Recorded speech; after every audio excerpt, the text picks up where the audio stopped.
بسم اللہ الرحمن الرحیم۔ السلام علیکم ورحمۃ اللہ وبرکاتہ۔ عزیز طلبہ، آج آثار السنن کا سبق نمبر 128 ہے، اور اس سبق کے اندر ہم جو باب پڑھیں گے وہ ہے باب ترک الجماع لعذر، عذر کی وجہ سے جماعت چھوڑنے کا بیان ہے۔ اس باب کے تحت علامہ نووی رحمہ اللہ تعالی نے 5 احادیث ذکر کی ہیں جن میں جماعت کی نماز کو عذر کی وجہ سے چھوڑنے کا بیان ہے۔ آج ہم ان احادیث کا ترجمہ، تشریح اور اس مسئلے کی تفصیل پڑھیں گے۔ باب ترک الجماعت لعذر، اس کی پہلی حدیث عن نافع ان ابن عمر رضی اللہ تعالی عنہما اذن بالصلاة فی لیلۃ ذات برد وریح ثم قال الا صلوا فی الرحال ثم قال ان رسول اللہ صلی اللہ علیہ وسلم کان یأمر المؤذن اذا كانت لیلۃ ذات برد ومطر یقول الا صلوا فی الرحال، رواہ الشیخان۔ نافع سے مروی ہے، وہ روایت کرتے ہیں کہ حضرت ابن عمر رضی اللہ تعالیٰ عنہما نے ایک سخت ٹھنڈی اور تیز ہوا والی رات میں نماز کے لیے اذان کہی، پھر فرمایا الا صلوا فی الرحال،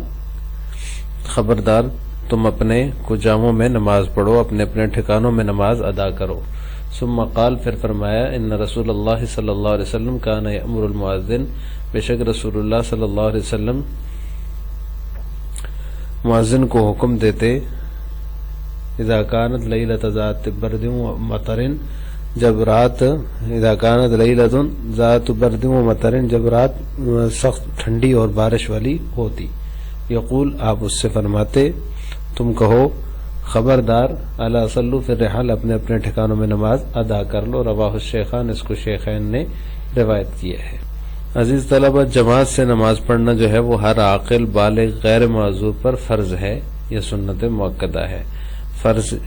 عند الحنابلہ یا عند الظواہر، اور سنت مؤکدہ ائمہ ثلاثہ کے ہاں۔ لیکن اگر کوئی معذور شخص ہو اور اس کو ایسا عذر لائق ہو جس کی وجہ سے وہ جماعت میں شریک نہیں ہو سکتا، تو اس کے لیے جماعت واجب نہیں رہتی، وہ شخص جو ہے عذر کی وجہ سے نماز چھوڑ سکتا ہے۔ تو ان اعذار کی تعداد جو ہے فقہا نے تقریباً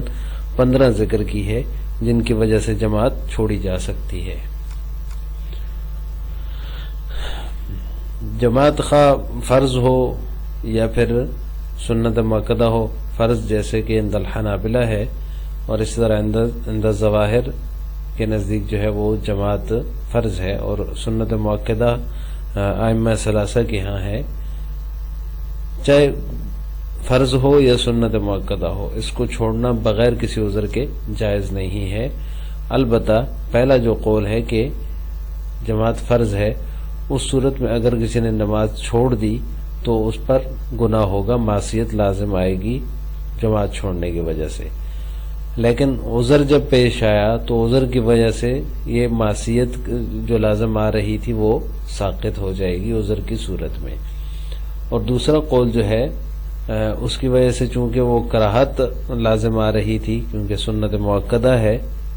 ائمہ ثلاثہ کے ہاں، تو اس صورت میں کراہت لازم آ رہی تھی، تو اگر عذر لاحق ہو گیا تو اس عذر کی وجہ سے کراہت ساقط ہو جائے گی، لیکن جماعت کی فضیلت اور ثواب نہیں ملے گا، وہ ثواب جو ہے ساقط رہے گا دونوں سے۔ یعنی اگر فرض والا قول لیا جائے جیسے کہ حنابلہ کے ہاں ہے، تو عذر کی وجہ سے وہ معصیت جو فرض چھوڑنے کی وجہ سے لازم آ رہی تھی وہ عذر کی وجہ سے ساقط ہو جائے گی عند الحنابلہ، لیکن اس کو جماعت کا ثواب اور فضیلت نہیں ملے گی۔ اور عند الائمہ ثلاثہ، امام ابو حنیفہ، امام مالک اور امام شافعی رحمہ اللہ کے ہاں جماعت کو چھوڑنا جو ہے یہ مکروہ ہے، اور اس کی وجہ سے جو کراہت لازم آ رہی ہے وہ عذر جب پیش ہو جائے، لاحق ہو جائے، تو اس کی وجہ سے وہ کراہت ساقط ہو جاتی ہے، لیکن دونوں صورتوں میں جماعت کا ثواب اور فضیلت حاصل نہیں ہوتی۔ اس باب کی اگلی روایت ہے وعنہ قال قال رسول اللہ صلی اللہ علیہ وسلم اذا وضع عشاء احدکم واقیمت الصلاة فابدؤوا بالعشاء ولا يعجل حتى يفرغ منه وكان ابن عمر رضی اللہ تعالی عنہما يوزع له الطعام وتقام الصلاة فلا يأتيها حتى يفرغ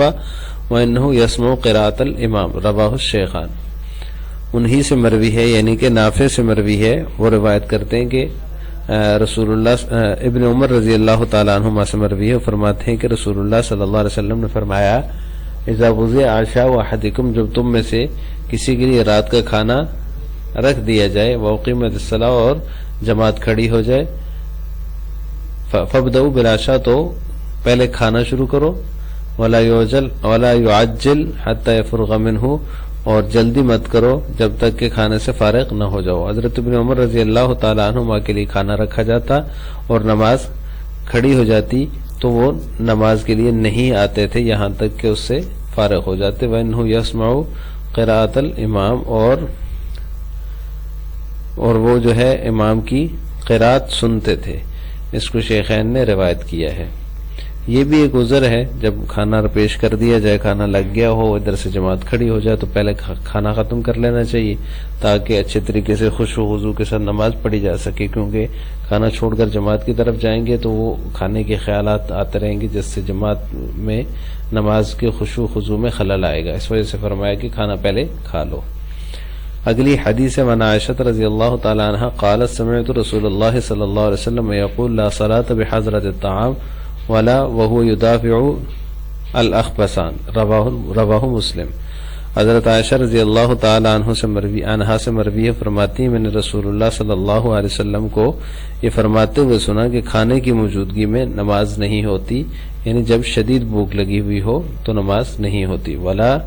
وهو يدافع الاخبثان،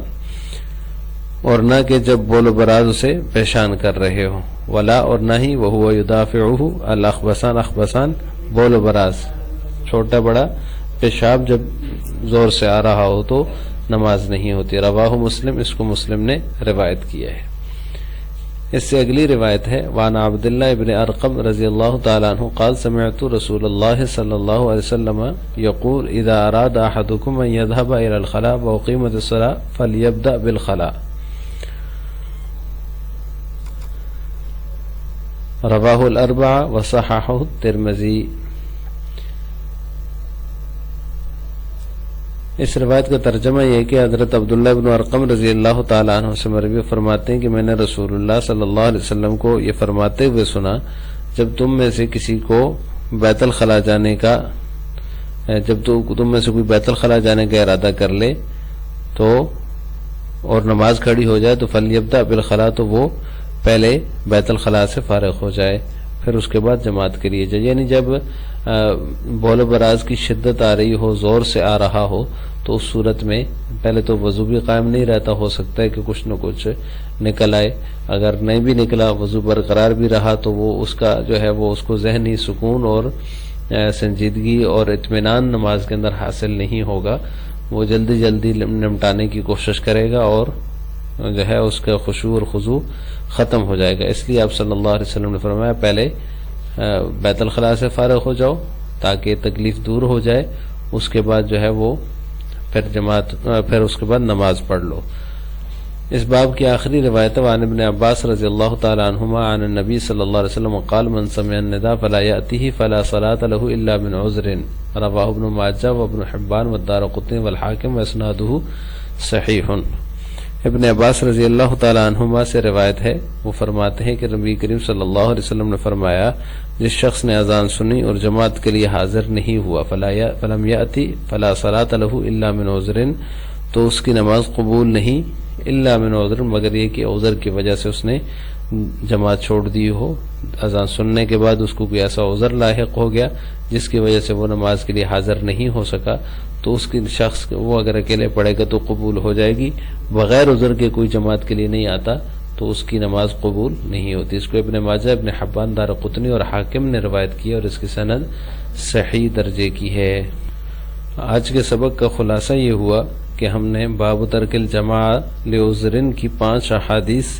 کا ترجمہ، تشریح اور تفصیل پڑھی ہے۔ آخر میں آپ سے 2 سوال ہیں۔ پہلا سوال یہ ہے کہ کیا عذر کی وجہ سے جماعت کی نماز چھوڑی جا سکتی ہے یا نہیں، اس کا جواب آپ نے کمنٹ باکس میں دینا ہے۔ نمبر 2، کیا عذر کی وجہ سے جماعت کی نماز چھوڑنے سے جماعت کا ثواب ملے گا یا نہیں ملے گا، یعنی کسی عذر کی وجہ سے اگر کسی نے جماعت کی نماز چھوڑ دی، اس کو تو عذر ہے نا، عذر کی وجہ سے چھوڑ رہا ہے، تو کیا اس صورت میں اس کو جماعت کا ثواب ملے گا یا پھر منفرد اور تنہا نماز پڑھنے کا ہی ثواب ملے گا؟ جیسے کہ حدیث کے اندر گزرا ہے کہ ایک شخص کی جماعت جو ہے وہ پچھلے سبق میں گزرا ہے، وہ 2 بندوں کی جماعت جو ہے وہ اکیلے نماز پڑھنے سے بہتر ہے، اور 3 بندوں کی جماعت 2 بندوں کی جماعت سے بہتر ہے۔ تو کیا ایسے شخص کو ثواب ملے گا یا نہیں ملے گا جو عذر کی وجہ سے جماعت چھوڑ دیتا ہے؟ اس کا جواب بھی آپ نے کمنٹ باکس میں دینا ہے۔